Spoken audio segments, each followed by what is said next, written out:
कुंडा block सभागार में सोमवार को ब्लॉक प्रमुख रीता सिंह की अध्यक्षता में क्षेत्र पंचायत सदस्यों की बैठक आयोजित की गई। बैठक में ग्रामीण विकास से जुड़े विभिन्न प्रस्तावों पर चर्चा करते हुए लगभग 7.50 करोड़ रुपए की कार्य योजना को सर्वसम्मति से मंजूरी दी गई। बैठक में क्षेत्र पंचायत सदस्यों, ग्राम प्रधानों और अन्य जनप्रतिनिधियों ने सक्रिय भागीदारी निभाते हुए अपने अपने गांवों की आवश्यकताओं को प्रमुखता से रखा। जनप्रतिनिधियों ने ग्रामीण क्षेत्रों में बुनियादी सुविधाओं को सुदृढ़ करने पर जोर दिया। छोटी ईया चर्चा के दौरान नाली निर्माण, खरंजा कार्य, संपर्क मार्गों का निर्माण, मनरेगा के तहत रोजगार सृजन, तालाबों का सौंदर्यीकरण और खेल मैदानों के विकास जैसे प्रस्तावों को प्राथमिकता दी गई। सभी बिंदुओं पर विस्तार से विचार विमर्श के बाद कार्ययोजना को स्वीकृति प्रदान की गई। कार्यक्रम के मुख्य अतिथि एमएलसी अक्षय प्रताप सिंह गोपाल भैया ने कहा कि गांवों का विकास ही जिले और प्रदेश की प्रगति का आधार है। उन्होंने जनप्रतिनिधियों के बीच बेहतर समन्वय को विकास की गति बढ़ाने में अहम बताया और पिछले वर्षों में कराए गए कार्यों का उल्लेख किया। वहीं बीडीओ प्रवीण श्रीवास्तव ने सरकार की विभिन्न योजनाओं की जानकारी देते हुए कहा कि इनका लाभ अंतिम व्यक्ति तक पहुंचाना प्रशासन की प्राथमिकता है। उन्होंने जनप्रतिनिधियों से योजनाओं के प्रभावी क्रियान्वयन में सहयोग की अपील की। इस अवसर पर जनसत्ता दल की ओर से उपस्थित सदस्यों को सम्मान स्वरूप उपहार भी भेंट किए गए। बैठक में जिला पंचायत अध्यक्ष प्रतिनिधि कुलदीप पटेल, बाबागंज विधायक विनोद सरोज, डॉक्टर के.एन. ओझा, हरिओम शंकर श्रीवास्तव, बबलू सिंह, विनोद पटेल, अजय यादव, विजय पांड्या, युवराज सिंह, नीतीश पांड्या, राज, पंकज यादव सहित बड़ी संख्या में जनप्रतिनिधि और कार्यकर्ता मौजूद रहे। कार्यक्रम का संचालन जिला पंचायत सदस्य विनोद पटेल ने किया।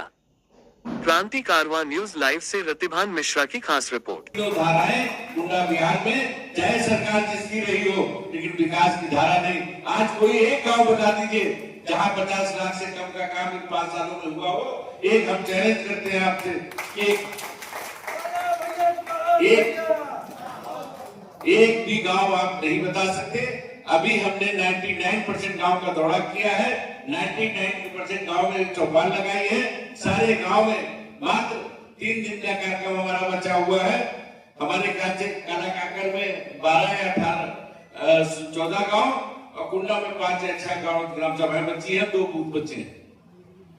कोई ऐसा गांव नहीं है 1 करोड़ तक के काम लेके गांव में 5 साल में हुए हैं। विधायक निधि तो बात, और बड़ी सड़कें जो है वो अलग है। उसके अलावा छोटी छोटी गांव की सड़कें आप 6 वोट देते हैं, एक मेंबर को देते हैं, एक प्रधान को। वोट वही है, वोट में अंतर नहीं है। 6 वोट देते हैं, लेकिन सारा काम आप राजा भैया से देते हैं और सारा काम राजा भैया आपका करते हैं। आप जनप्रतिनिधि हैं, आपको जानना जरूरी है कि सारा काम राजा भैया करते हैं। आप देखिए, राजा भैया ने भेदभाव नहीं किया। उमा शंकर जी को सामान्य सीट से जिला पंचायत अध्यक्ष बनाया, कुलदीप पटेल जी को सामान्य सीट से अध्यक्ष बनाया। अब इसी में देख लीजिए, उमा शंकर जी सीनियर थे, उनकी बिरादरी ने उनको हरा दिया। लोग कहते हैं जान के बाद अगर बिरादरी ने उनको जिताया होता तो जिला पंचायत के प्रथम नागरिक होते। राजा भैया मंत्री बहुत सारे होते हैं, विधायक होता, मंत्री होता है, लेकिन राजा भैया ने राजेंद्र यादव को राजमंत्री बनाया। किसी और को भी परिवार में बना सकते थे, लेकिन उन्होंने राजमंत्री किसको बनाया? क्योंकि अच्छे कार्यकर्ता थे, राजेंद्र यादव को बनाया।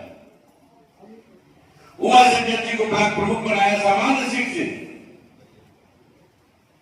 कभी राजा भैया ने भेदभाव नहीं किया। बाबा साहब ने कहा है, अम्बेडकर को तो मानते हैं, बाबा साहब ने कहा है कि विधानसभा जनसेवक, लोकसभा जनसेवक, क्षेत्र पंचायत जनसेवक, लेकिन हमारे कुछ परिवार के लोग गुमराह हो जाते हैं जातिवाद में। कोई बात नहीं।